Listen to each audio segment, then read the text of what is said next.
Hello students, last video के अंदर हमने बिफोर दिल्ली सल्तनत से पहले की हिस्ट्री को समझ लिया था। किस तरह से दिल्ली सल्तनत की स्टार्टिंग होती है, उससे पहले कि हमने जितनी भी स्टोरी हमारे चैप्टर के अंदर है दे रखी है हमारी बुक के अंदर, वो हमने समझ ली थी। आपको याद होगा हमने मोहम्मद गोरी को पढ़ा था, इसने पृथ्वीराज को हराया था और इंडिया के अंदर क्या किया था, अपनी जो अपने एम्पायर को बढ़ाया था, अपने एम्पायर या रूलिंग को स्टार्ट कर दिया था। और इसी का एक गुलाम आता है कुतुबुद्दीन ऐबक, जो इंडिया के अंदर गुलाम डायनेस्टी को स्टेबलाइज करता है। और इसी डायनेस्टी से इंडिया के अंदर दिल्ली सल्तनत की स्टार्टिंग भी हम मानते हैं। दिल्ली सल्तनत के अंदर हमें टोटल 5 डायनेस्टी को समझना है।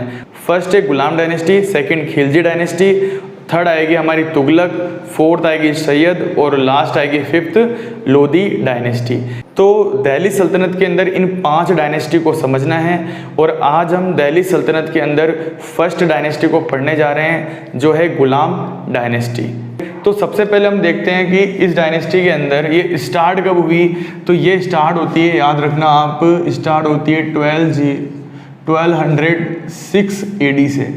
1206 AD में क्या होता है, मोहम्मद गोरी जो था वो क्या होता है, उसकी डेथ हो जाती है, वो मर जाता है। तो उसकी डेथ के बाद कुतुबुद्दीन ऐबक जो उसका गुलाम था, वो क्या करता है, इस डायनेस्टी को स्टेबलाइज करता है, ठीक है, जिसका नाम क्या है, गुलाम डायनेस्टी, या फिर हम बोल सकते हैं यामिनी डायनेस्टी, या हम बोल सकते हैं इल्बरी डायनेस्टी। तो अब हम समझते हैं गुलाम डायनेस्टी के अंदर ये 4-5 जो पॉइंट है उनको समझते हैं, क्या क्या पॉइंट है। तो फर्स्ट पॉइंट आता है हमारा इसमें, Qutubuddin Aibak also known as Lakh Bakhsh. Qutubuddin Aibak को एक और नाम या कहते थे, एक नाम और था, लक बख्श भी कहते थे। लक बख्श नाम से भी कुतुबुद्दीन ऐबक जाना जाता था। कुतुबुद्दीन ऐबक कौन है, मोहम्मद गोरी का गुलाम है। और ये इस डायनेस्टी को स्टेबलाइज भी किसने किया है, गुलाम डायनेस्टी को कुतुबुद्दीन ऐबक ने किया है। और इसमें आता है आगे, was coronated in 1206 AD, 1206 AD। इसका कोरोनेशन मतलब आपको पता होगा, कोरोनेटेड या कोरोनेशन मतलब आपको पता होगा क्या होता है, राज्य अभिषेक। मतलब इसको यहाँ का किंग जो होता है, तिलक विलक लगा के राजा जो घोषित किया गया था, माना गया था, कब माना गया था, 1206 AD में, ठीक है। फर्स्ट पॉइंट समझ में आ गया। कुतुबुद्दीन ऐबक को एक और किस नाम से जाना जाता था, तो लक बख्श। और इसका कोरोनेटेड या कोरोनेशन कब होता है, तो 1206 AD में कोरोनेशन होता है। तो ये था फर्स्ट पॉइंट। सेकंड पॉइंट देखो आप, लाहौर जो जगह है, वॉज हिज कैपिटल, ये अपनी राजधानी, कैपिटल किसको बनाता है, कुतुबुद्दीन ऐबक, तो लाहौर को अपनी कैपिटल बनाता है। ध्यान रखें, बहुत इंपॉर्टेंट पॉइंट है। अगला आता है, Aibak built the first floor of Qutub Minar. Qutub Minar की फर्स्ट फ्लोर जो होती है वो कौन बनाता है, ऐबक, कुतुबुद्दीन ऐबक। जो कुतुब मीनार होती है जिसमें पांच फ्लोर होते हैं, आपको पता है, उसमें से फर्स्ट फ्लोर जो होता है उसको किसने बनाया था, तो ऐबक ने बनाया था, ठीक है। और बचे हुए जो फ्लोर है, मतलब 5 फ्लोर में से एक तो बन गया, बाकी बचे हुए जो हैं उनको कौन बनाता है, तो the rest was completed by Iltutmish. Iltutmish क्या करता है, कुतुब मीनार की जो बची हुई जो फ्लोर होते हैं उनको क्या करता है, कंप्लीट कराता है। और इसमें फर्स्ट फ्लोर कौन कराता है, तो याद रखेंगे ऐबक, और बचे हुए को कौन कंप्लीट कराएगा, तो इल्तुतमिश। ये इल्तुतमिश कौन है, तो इल्तुतमिश हमारे गुलाम डायनेस्टी के अंदर सेकंड रूलर आएगा। मतलब अभी हम पढ़ रहे कुतुबुद्दीन ऐबक को, उसके बाद सेकंड रूलर कौन आएगा इसके अंदर, इल्तुतमिश। इल्तुतमिश कुतुबुद्दीन ऐबक का ही एक गुलाम है, ठीक है। तो ये बनेगा इसके बाद, जब ये कुतुबुद्दीन ऐबक मर जाएगा उसके बाद कौन बनेगा, इल्तुतमिश अगला रूलर बनेगा, ठीक है। तो ये पॉइंट भी हुआ कंप्लीट। लास्ट पॉइंट को समझते हैं, जो कुतुब मीनार है उसे जो बनाया गया था वो किसकी याद में बनाया गया था, कुतुब मीनार को किसकी याद में बनाया गया था, तो एक संत है, कुतुब ख्वाजा को एक संत की याद में बनाया गया था, सूफी संत की याद में, जिसका नाम है ख्वाजा कुतुबुद्दीन बख्तियार काकी। ख्वाजा कुतुबुद्दीन बख्तियार काकी एक सूफी संत है, उन्हीं की मेमोरी में, उन्हीं की याद में कौन सा बनाया गया था, कुतुब मीनार को बनवाया था कुतुबुद्दीन ऐबक ने, ठीक है। रिनोन्ड मतलब होता है प्रसिद्ध सूफी संत, मतलब फेमस जो सूफी संत था जिसका नाम था ख्वाजा कुतुबुद्दीन बख्तियार काकी। इसी की याद में कुतुब मीनार को कुतुबुद्दीन ऐबक ने बनवाया था। तो ये सूफी संत का नाम याद रखना, ख्वाजा कुतुबुद्दीन बख्तियार काकी, ठीक है।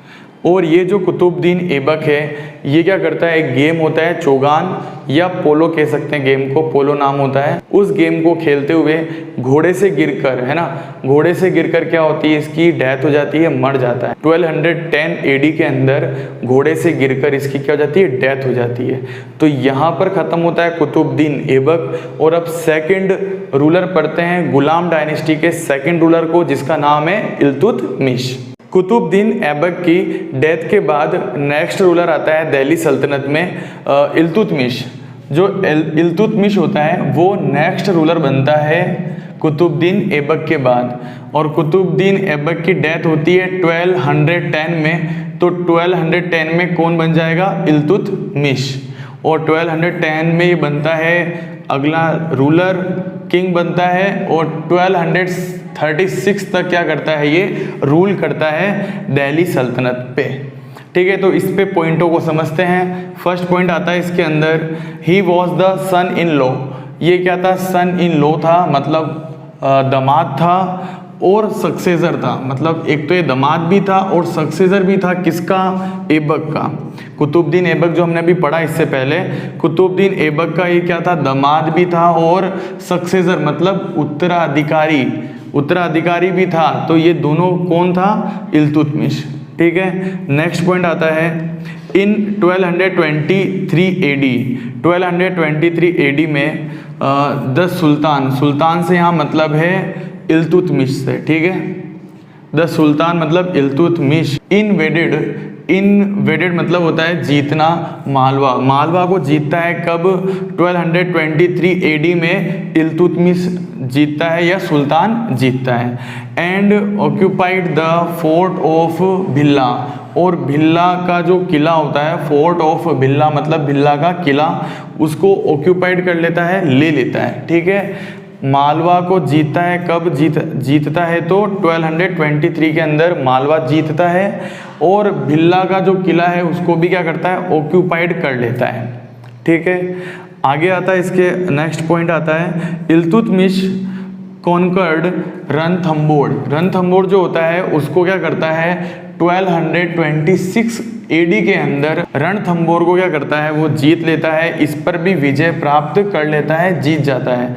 तो इल्तुतमिश पहले तो किसको जीता है, मालवा को, फिर किसको जीता है, रणथंबोर को 1226 AD के अंदर। इस तरह और भी कई भागों को क्या करता है, इल्तुतमिश इंडिया के अंदर जीत जाता है। इसीलिए इल्तुतमिश को real organizer of Muslim empire, मतलब रियल में जो मुस्लिम एम्पायर को इसने ऑर्गेनाइज किया था मतलब बढ़ाया था, इस किसको कहते हैं, इल्तुतमिश को कहते हैं, ठीक है।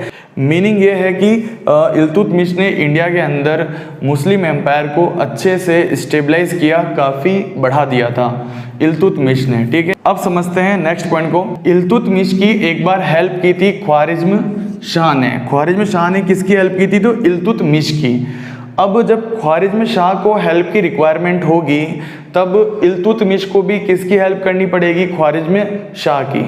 तो ऐसे ही ख्वारिज्म शाह का जो सन है जिसका नाम है मकबरनी, उसको क्या होती है, एक बार हेल्प की रिक्वायरमेंट होती है, क्योंकि मंगोल का जो एक रूलर है चंगेज खां से बचने के लिए मकबरनी किससे हेल्प लेने जाता है, इल्तुतमिश से। पर इल्तुतमिश मना कर देता है, क्योंकि इल्तुतमिश चंगेज खां से दुश्मनी मोल लेना नहीं चाहता था। मतलब ये क्या चाहता था कि ऐसा ना हो कि मैं मकबरनी की हेल्प करूं। इल्तुतमिश सोचता है कि ऐसा ना हो कि मैं मकबरनी की हेल्प करूं और चंगेज खां से मेरी क्या हो जाए, दुश्मनी हो जाए। तो चंगेज खां से दुश्मनी मोल ना लेने की वजह से, मोल ना लेने के लिए वो इसकी हेल्प करने से क्या करता है, मना कर देता है, ठीक है। अब पॉइंट को समझते हैं। By not providing an assistant to Khwarizm Shah son Mangburni by not providing an assistant to Khwarizm Shah son मकबरनी।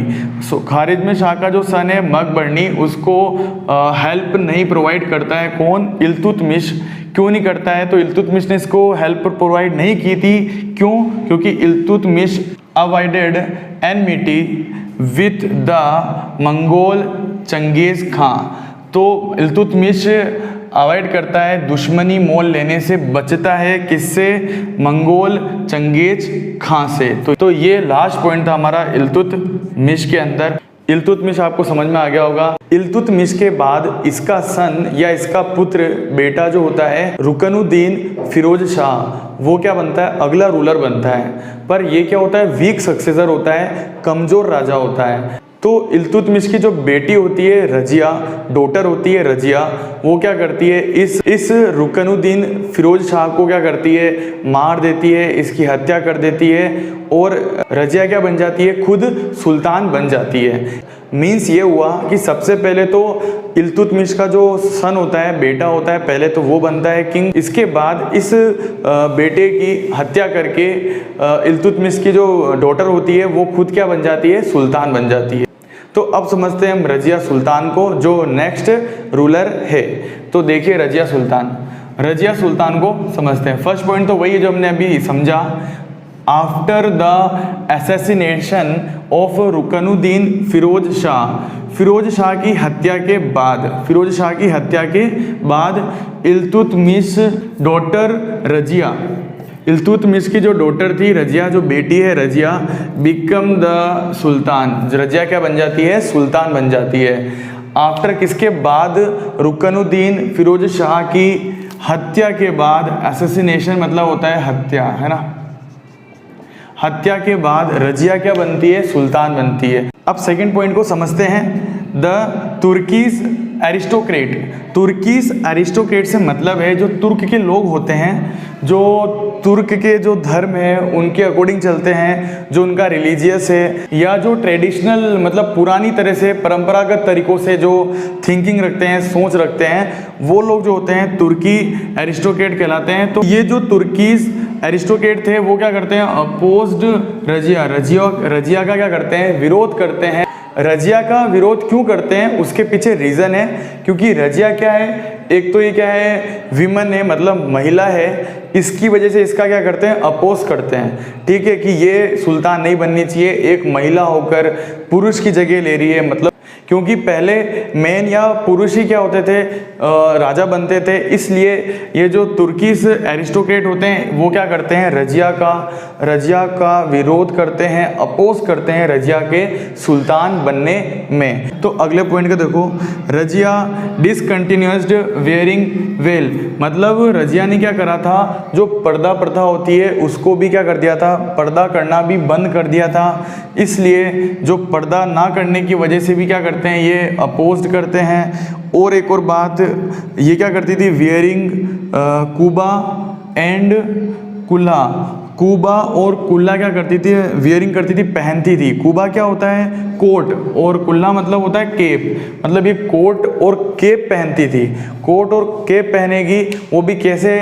Just like man, जैसे आदमी लोग होते हैं, पुरुष होते हैं, जैसे वो कोट और केप पहनते हैं, वैसे ही रजिया भी क्या करती थी? कोट और केप पहनती थी। इन दोनों वजह से और एक विमन या महिला के रूलर बनने पर, किंग बनने पर, सुल्तान बनने पर, ये सारी बातों की वजह से तुर्कीस एरिस्टोक्रेट क्या करते हैं? रजिया को अपोज करते हैं। ठीक है, तुर्की एरिस्टोक्रेट तो इससे नाराज़ थे, रजिया से। साथ ही जो इसका जो एम्पायर था, इसका जो राज्य था, उसमें आने वाले जो रूलर थे या उसके आसपास के एरिया के रूलर भी इससे क्या थे? नाराज़ थे। तो इसी तरह से वो लोग भी क्या करते थे? रिवोल्ट करते थे, विद्रोह कर देते थे रजिया के अगेंस्ट। रजिया के विरुद्ध क्या करते थे? वो विद्रोह करते थे कि इसको हटाओ, ऐसे करके विद्रोह करते थे। तो ये रजिया क्या करती थी? उनके विद्रोह को किसी ना किसी तरह क्या करती थी? ख़त्म करती थी, उनका दमन करती थी। तो ऐसा ही एक रिवोल्ट होता है सरहिंद में। तो सरहिंद में जो रिवोल्ट होता है उसको करता है अल्तूनिया। अल्तुनिया सरहिंद का एक रूलर होता है जो रजिया के रिवोल्ट करता है, अगेंस्ट जाके रिवोल्ट करता है। तो अल्तुनिया ने जो ये रिवोल्ट किया था, सरहिंद का जो रूलर है उसको दबाने के लिए, उसको ख़त्म करने के लिए, क्विलिंग द रिवोल्ट को ख़त्म करने के लिए रजिया ने क्या करा, एक अभियान चलाया, कैंपेन चला। और इस कैंपेन में या इस अभियान में क्या मेन मोटिव क्या था रजिया का, कि यहाँ पर जो विद्रोह हो रहा है, जो रिवोल्ट हो रहा है, उसको क्या करना, ख़त्म करना। ठीक है, तो इसमें रजिया खुद आती है और रजिया का एक साथ देता है जिसका नाम है याकूत। याकूत जो होता है वो क्या होता है, असैसिनेटेड, मतलब मार दिया जाता है, हत्या कर दी जाती है। तो इस रिवोल्ट को ख़त्म करने के लिए रजिया खुद आती है और इस रिवोल्ट के अंदर याकूत जो होता है, याकूत क्या होता है, याकूत की हत्या कर दी जाती है। वापस देख लो एक बार, सरहिंद एक जगह है, वहाँ पर क्या होता है, रजिया के अगेंस्ट, रजिया के विरुद्ध क्या होता है, रिवोल्ट होता है, विद्रोह होता है। इस विद्रोह को रजिया दबाने के लिए खुद आती है और उसके साथ में कौन आता है, याकूत आता है। और इसी में याकूत की क्या हो जाती है, हत्या हो जाती है, असैसिनेटेड हो जाता है, हत्या कर दी जाती है। ठीक है, तो याकूत मर जाता है और इसी वजह से सरहिंद का जो रूलर था अल्तुनिया, पहले तो रजिया को क्या करता है, बंदी बना लेता है, रजिया को कैद कर देता है। ठीक है, पर जब अल्तुनिया को दिल्ली सल्तनत से कोई मदद नहीं मिलती है, ये सोचता है कि दिल्ली सल्तनत से इसको मदद मिलेगी, तो इस चक्कर में क्या करता है, रजिया को ये पकड़ लेता है, गिरफ्तार कर लेता है, कैद में डाल देता है, बंदी बना देता है। ठीक है, पर जब दिल्ली सल्तनत से कुछ मदद ही नहीं मिलती है तो ये रजिया के साथ ही आ जाता है, रजिया के साथ हो जाता है और रजिया से ही क्या कर लेता है, मैरिज कर लेता है। रजिया मैरिड अल्तुनिया, रजिया की शादी किससे हो जाती है, मैरिड हो जाती है अल्तुनिया से। जब ये बात दिल्ली सल्तनत में जो बैठा रूलर है उसको पता चलती है, जिसका नाम है बहराम शाह। ठीक है, क्योंकि देखो क्या हुआ था, जब रजिया यहाँ पर आई, कैंपेन करने, अभियान चलाने आई, तो इसमें रजिया तो गई, पकड़ गई और बंदी बन गई। किसने बनाया, अल्तुनिया ने बनाया। तो दिल्ली सल्तनत की जो सीट है, जो सुल्तान की पोस्ट है, वो खाली हो जाती है जब रजिया यहाँ पकड़ में आ जाती है। तो राजा कौन बन जाता है, अगला सुल्तान कौन बन जाता है, बहराम शाह बन जाता है। ठीक है, तो जब अल्तुनिया ने रजिया को पकड़ लिया तो उस समय दिल्ली सल्तनत में जो पहले रजिया थी सुल्तान, अब कौन बन गया, बहराम शाह बन गया। ठीक है, पर जब यहाँ पर अल्तुनिया रजिया के साथ मिल जाता है तो दिल्ली सल्तनत में जो बैठा हुआ है कौन, अब कौन बैठा हुआ है, बहराम शाह। उसको ये बात जब पता चलती है कि ये दोनों आपस में मिल चुके हैं, तो ये इन दोनों को, रजिया और अल्तुनिया दोनों को क्या करता है, मरवा देता है, दोनों को ही खत्म करा देता है, हत्या करवा देता है। कौन, बहराम शाह। सेकंड पॉइंट को देखो, लेटर रजिया मैरिड अल्तुनिया, है ना। बाद में रजिया क्या करती है, अल्तुनिया से शादी कर लेती है, मैरिड कर लेती है। बट ये जब बात बहराम शाह को पता चलती है, but they both were assassinated in 1240 AD। 1240 AD में इन दोनों को, रजिया और अल्तुनिया को क्या करते हैं, मरवा दिया जाता है। ठीक है, तो इस तरह से रजिया सुल्तान जो थी उसकी स्टोरी होती है ख़त्म। और रजिया सुल्तान की जो हत्या करा देता है, जिसका नाम है बहराम शाह, जो भी इल्तुतमिश का ही क्या है, बेटा है, सन है, तो वो अगला सक्सेसर भी हो जाता है क्योंकि रजिया मर चुकी है, रजिया की डेथ हो गई है। तो अगला जो रूलर बनता है वो कौन बनता है, बहराम शाह। तो बहराम शाह क्या होता है, ये बहुत कम समय के लिए रहता है। जब रजिया की जब डेथ हो जाती है उसके बाद after that Bahram Shah ruled from 1240 to 1242, मतलब 1242 बस 2 साल ही रूल कर पाता है, ज़्यादा लंबे समय तक नहीं रहता है। उसके बाद एक और आता है Masud Shah, ruled from 1242 to 1246। 1242 से 1246 तक रूल करता है कौन, मसूद शाह। और इसके बाद आता है नसरुद्दीन महमूद, जो रूल करता है वो करता है 1246 से 1265 AD तक करता है। कहने का मतलब ये है कि बहराम शाह आता है 2 साल करता है, मसूद शाह आता है वो 4 साल करता है, लगभग 42 से 46 तक करता है। पर ये जो है नसरुद्दीन महमूद है, ये लंबे समय तक करता है, 1246 से लेके 1265 AD तक करता है। तो ये जो लगभग 20 ईयर तक जो रूल करता है, इसके पीछे बहुत बड़ा योगदान होता है, वो है बलबन का।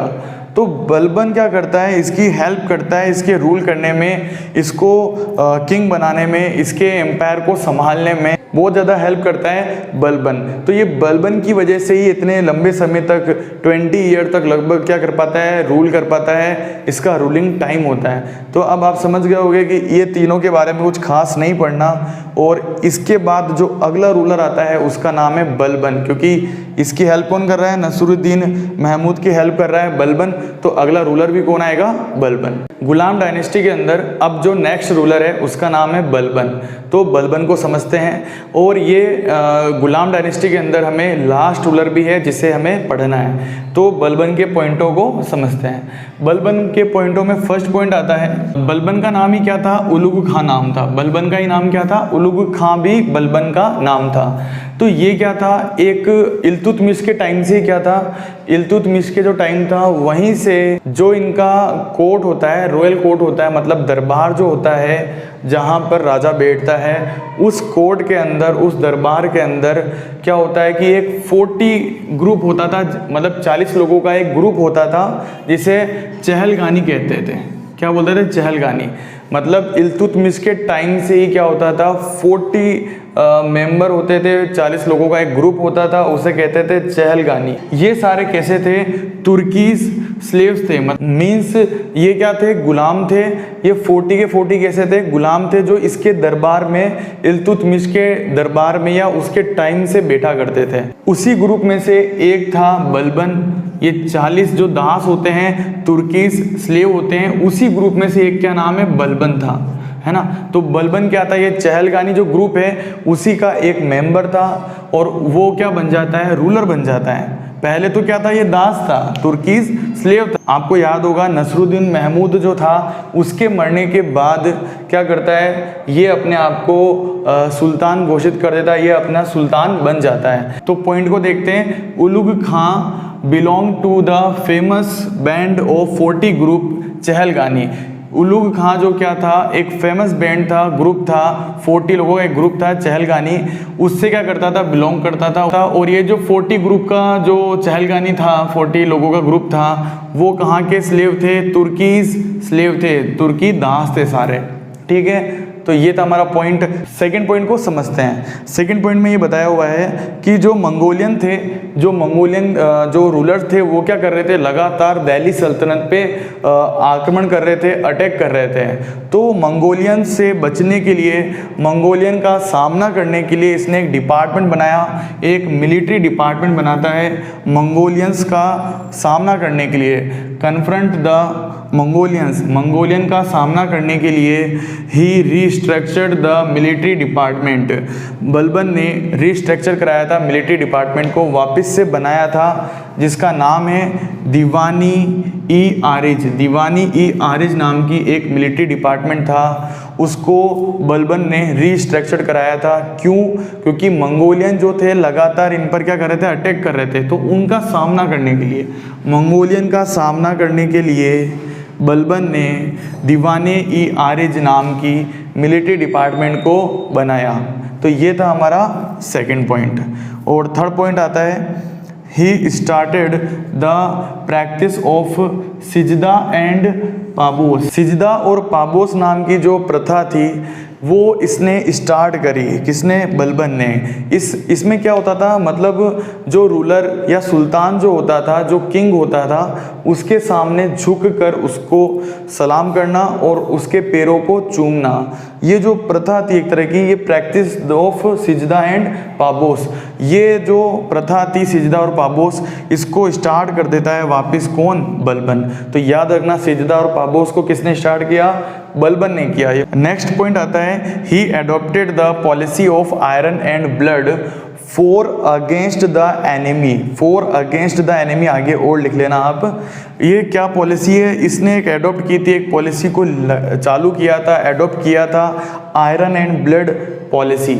इस पॉलिसी में क्या होता था, जो एनिमी होते थे, जो शत्रु होते थे, उनको क्या करा जाता था, उन शत्रुओं को मार दिया जाता था। मतलब जो लोग होते थे उनको मार देते थे, और जो उनके बच्चे और जो महिलाएं होती थी उनको क्या करते थे, स्लेव बना लेते थे, गुलाम बना लेते थे, या दास बना लिया जाता था।